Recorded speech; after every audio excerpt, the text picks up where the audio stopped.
مسلمانوں، کیا تم یہ چاہتے ہو کہ اپنے رسول صلی اللہ علیہ وآلہ وسلم سے ایسے سوال پوچھو جیسے اس سے پہلے موسیٰ علیہ السلام سے پوچھے گئے؟ اور جس نے ایمان کے بدلے میں کفر اختیار کر لیا تو یقیناً وہ تو سیدھے راستے سے بھٹک گیا۔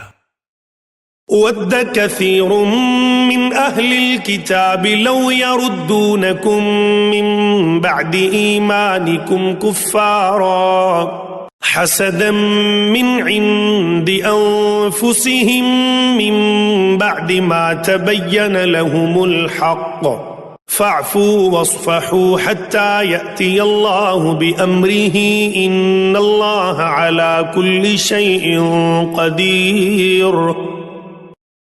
مسلمانوں، بہت سے اہل کتاب چاہتے ہیں کہ کسی طرح تمہیں ایمان لانے کے بعد کفر کی طرف پھیر دیں، محض حسد کی وجہ سے جو ان کے دل کے اندر ہے۔